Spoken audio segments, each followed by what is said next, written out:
찬송가 261장입니다. 찬송가 261장입니다.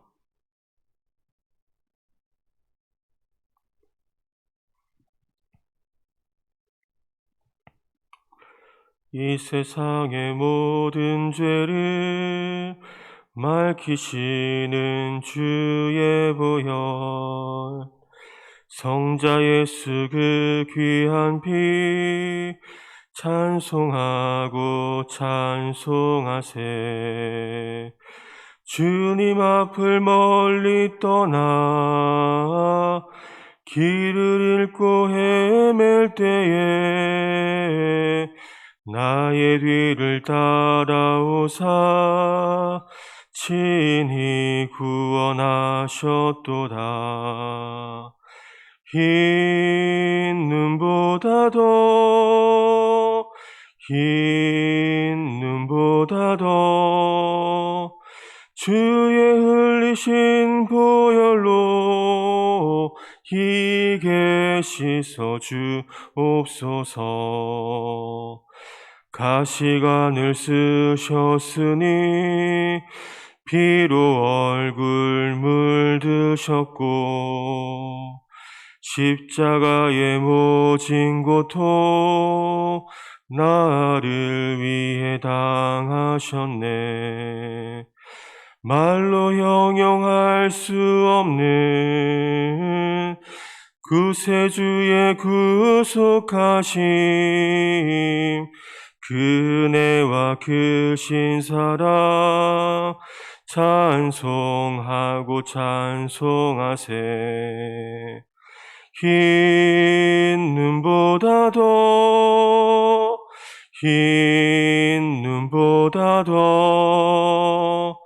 주의 흘리신 보혈로 희게 씻어 주옵소서.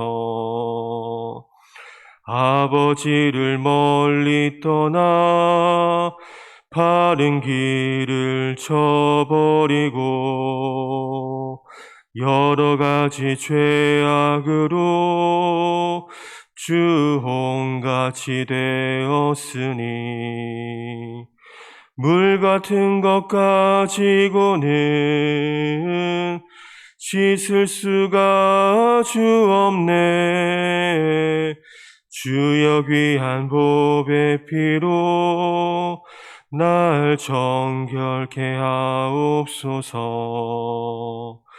흰 눈보다 더 주의 흘리신 보혈로 희게 씻어 주옵소서. 아멘.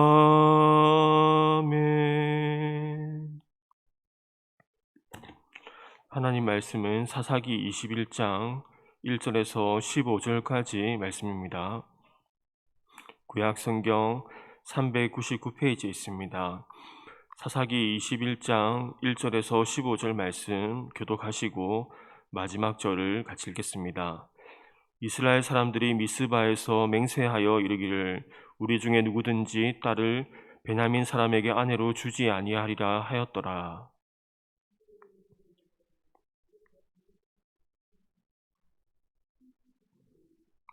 이르되 이스라엘의 하나님 여호와여, 어찌하여 이스라엘에 이런 일이 생겨서 오늘 이스라엘 중에 한 지파가 없어지게 하시나이까 하더니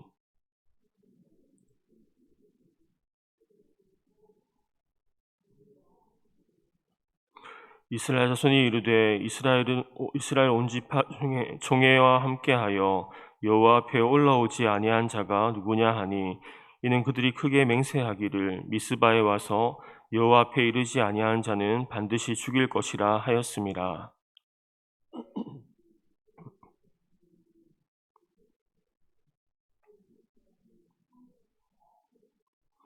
그 남은 자들이 우리가 어떻게 하면 아내를 얻게 하리요? 우리가 전에 여호와로 맹세하여 우리의 딸을 그들의 아내로 주지 아니하리라 하였도다.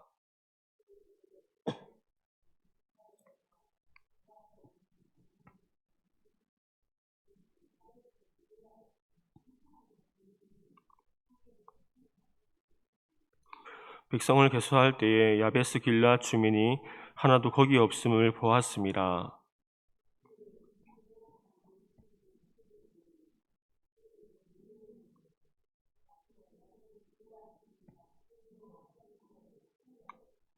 너희가 행할 일은 모든 남자 및 남자와 자녀자를 진멸하여 바칠 것이니라 하였더라.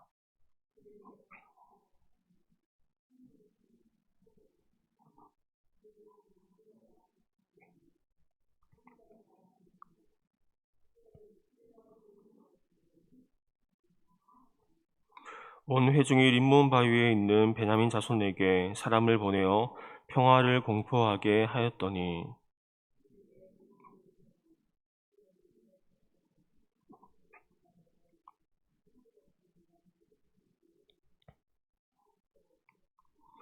백성들이 베냐민을 위하여 뉘우쳤으니 이는 여호와께서 이스라엘 지파들 중에 한 지파가 빠지게 하셨음이더라. 아멘.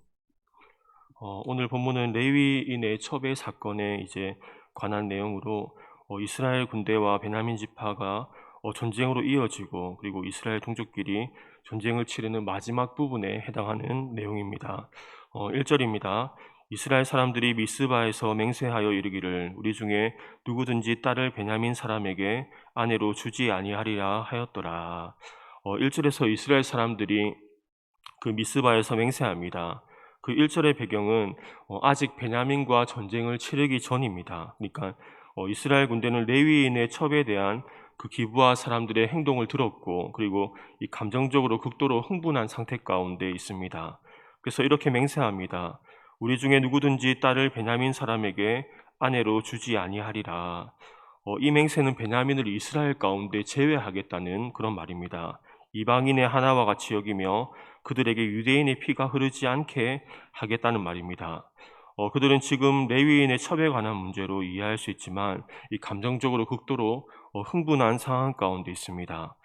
이 맹세는 이후에 성경을 보면 그 맹세를 시간이 지나고 그들의 감정이 가라앉게 되자 후회하는 것을 보게 되는데, 이것을 보면 우리가 알게 되는 것은 이 감정적으로 행동을 하게 되면 후회하기가 쉽다는 것입니다.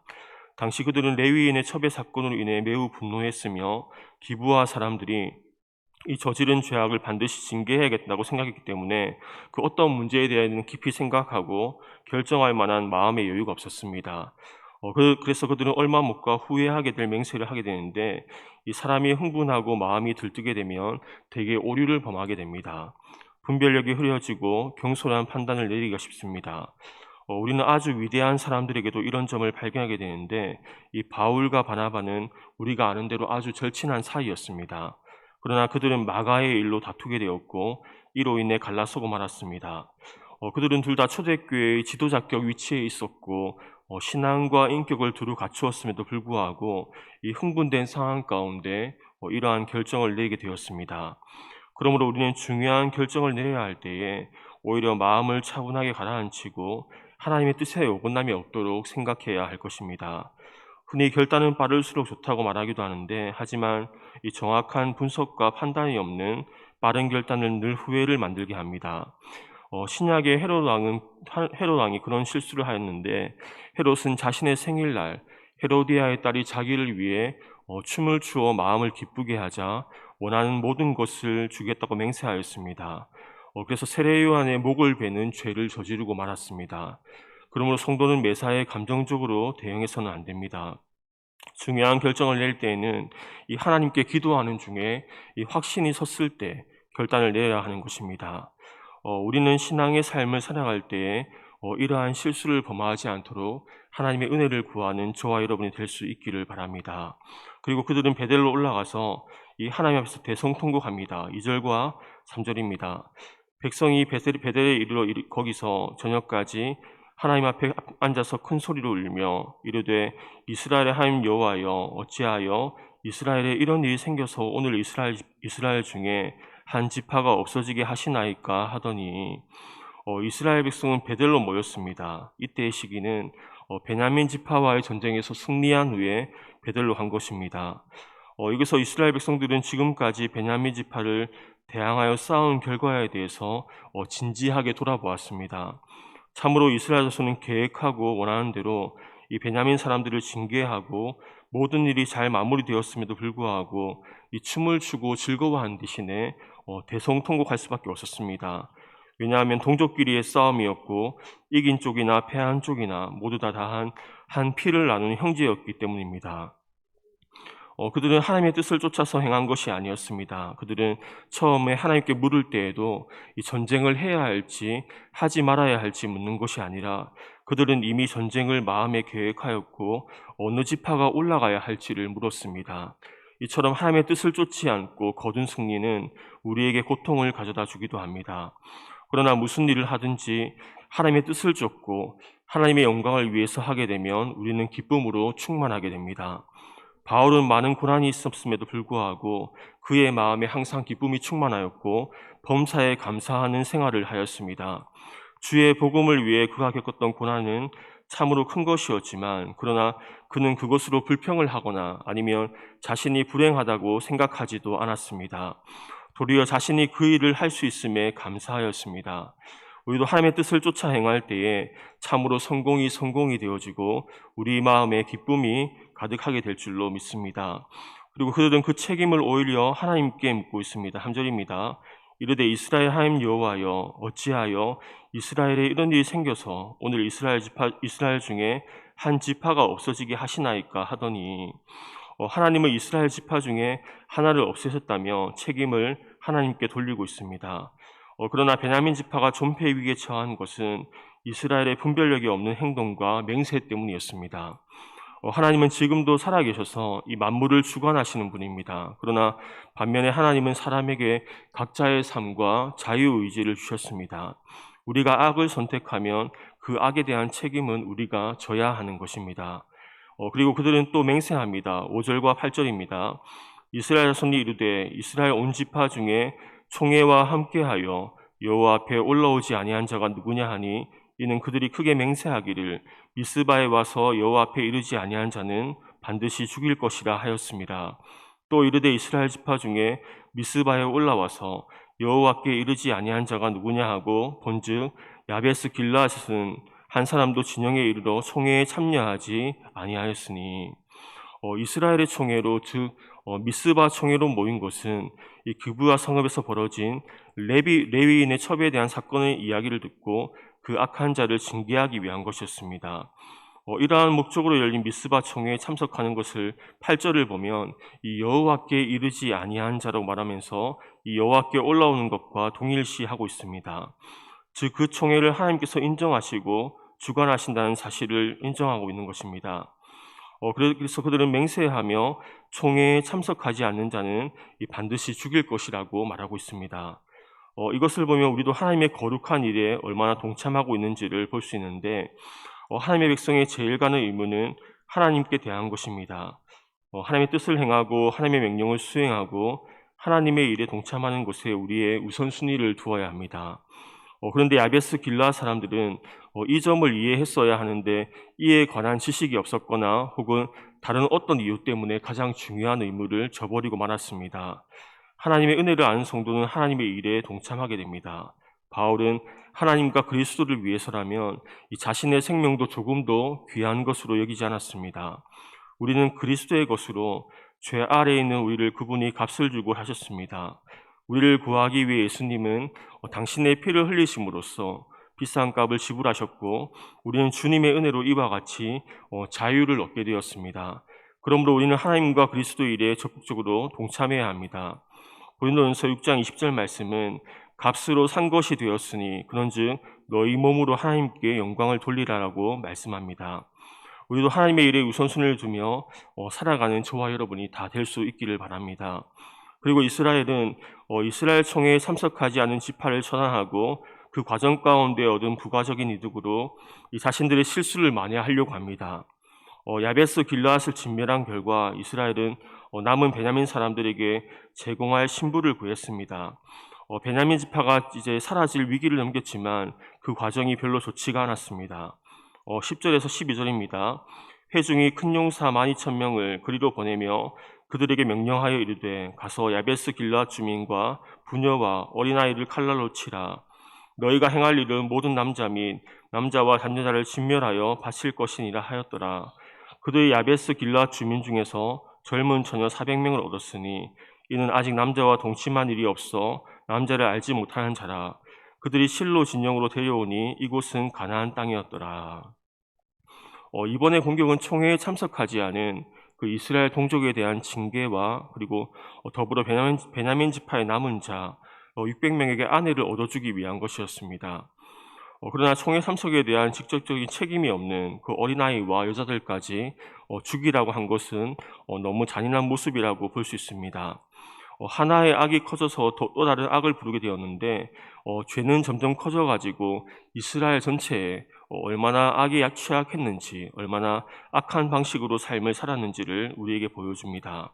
그리고 이스라엘 회중은 베냐민 사람들에게 평화를 공포하였습니다. 13절을 보면 이스라엘 총회가 림몬 바위에 숨어 있는 베냐민 자손에게 사람을 보내어 평화를 공포한 사실이 나옵니다. 13절입니다. 온 회중이 림몬 바위에 있는 베냐민 자손에게 사람을 보내어 평화를 공포하게 하였더니 전쟁의 패배에 거의 진멸하고 목숨을 건진 600명의 베냐민 자손은 유다 지파에 속해 있는 림몬의 어느 바위 틈에 숨어 있었습니다. 이제 고대 근동 사람으로부터 바위는 이 견고한 성질 때문에 불안과 위험으로부터 안식을 얻는 피난처로 여겨졌습니다. 이스라엘에서는 불과 얼마 전까지만 해도 이 베냐민 지파에 대한 분노로 인해 그들을 다 진멸하고자 하였으나 이제 그들이 한 형제됨을 깨닫고 그들을 용서하며 그들을 도와줄 방법을 모색하기 시작한 것입니다. 이제 남아있는 600명의 베냐민 지파 사람들에게 이 전쟁의 종결과 함께 다시금 이스라엘의 공동체의 일원으로 받아들이겠다고 공포하고 있습니다. 이처럼 우리도 언제나 평화의 은혜를 구해야 됩니다. 우리 예수님은 이 평화를 위해 이 땅에 오셨습니다. 우리도 하나님과 평화하고 이웃과 평화하게 하려고 오신 것입니다. 로마서 12장 18절 말씀처럼 이 할 수 있거든 너희로서는 모든 사람과 더불어 화목하라. 우리가 이 은혜를 구하며 사는 저와 여러분이 다 될 수 있기를 축복합니다. 이스라엘은 하나님이 택하신 나라였습니다. 하지만 사사시대에 보여준 모습은 이 동일한 하나님의 백성인 우리의 삶을 돌아보게 합니다. 하나님의 백성이라도 하나님을 떠나면은 죄에 깊이 빠질 수 있고 이 영적인 안목이 흐려질 수 있다는 것입니다.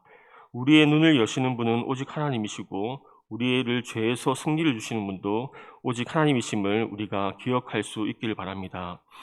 사사기를 깊이 생각하며 우리의 교훈을 삼아 이 하나님을 왕으로 모시고 그분의 통치 아래 거하는 우리 모두가 될 수 있기를 바랍니다. 하나님 나라가 우리 심령 안에 거하고 그 은혜가 주변으로 흘러가는 우리 모두가 되기를 주님의 이름으로 축원합니다. 기도하겠습니다.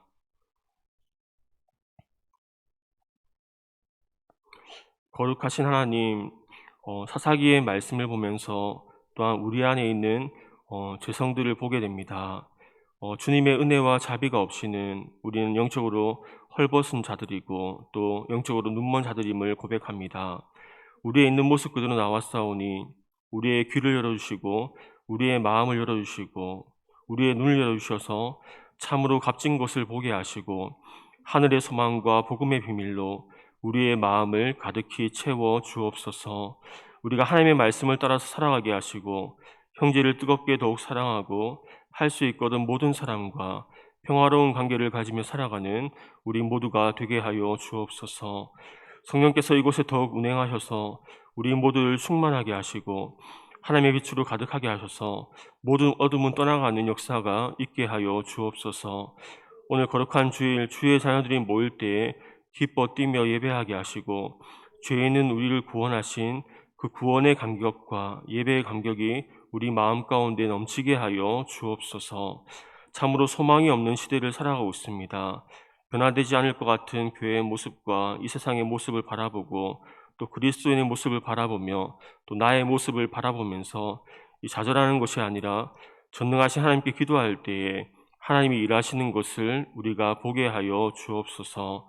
주님은 모든 것이 가능하오니 주님의 역사가 교회와 이 땅과 또 개인의 삶에 넘치는 것을 우리가 목도하게 하여 주옵소서. 주님의 거룩함을 담게 하시고 주님의 마음을 담게 하시고 예수를 닮아가는 이 땅의 그리스도인이 다 되게 하시고 주님의 마음을 알아 밤낮 부르짖는 중보기도자들을 세우셔서 이 땅을 변화시키시고 또 이 영도 지역을 변화시켜 주옵소서. 하나님의 얼굴을 구하는 다음 세대를 일으켜 세워 주옵소서. 감사드리며 살아계신 예수님의 이름으로 기도드립니다. 아멘. 하늘에 계신 우리 아버지, 아버지의 이름을 거룩하게 하시며 아버지의 나라가 오게 하시며 아버지의 뜻이 하늘에서와 같이 땅에서도 이루어지게 하소서. 오늘 우리에게 일용할 양식을 주시고 우리가 우리에게 잘못한 사람을 용서하여 준 것 같이 우리 죄를 용서하여 주시고 우리를 시험에 빠지지 않게 하시고 악에서 구하소서. 나라와 권능과 영광이 영원히 아버지의 것입니다. 아멘.